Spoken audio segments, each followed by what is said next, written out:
We thought people were going to go to court. We had a buyer that purchased a property and got it under contract. Everything is done. We're 2 days away from closing.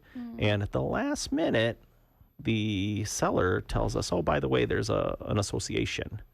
And not a voluntary association. How did that not show up on title? Oh my goodness! It was like a 12-day closing. So title was like coming in, and we actually found out from the title it was never disclosed that. Wow. And the association fee is $120 a year.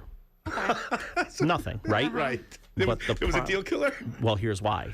Okay. Because once we realized that, this particular buyer was adamant that he doesn't want to live in an association. Oh, yeah. We've had an episode about His that. job People don't like it. requires him to drive a truck. Right. And he needs somewhere to park that. And in previous situations, he's had problems with that, where if you're in an association and they say you are not allowed to, where's he going to park his truck? Right. And so he was adamant, and his agent knew that, and she was totally on board with that. And she found him a property that didn't have an association. It wasn't disclosed on anything.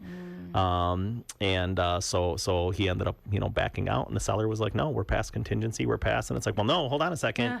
You misrepresented the property. Misrepresented. Yeah. And it went back and forth, and Which could be deemed as fraud.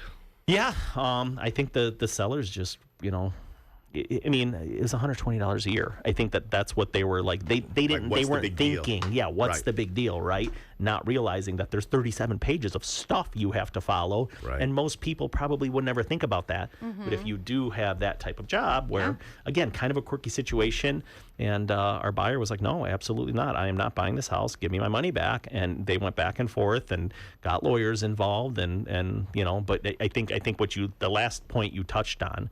Had a lawsuit gone forward, guess what? Now you're not selling your house. Uh-huh. So I think the seller just wanted to say, you know what?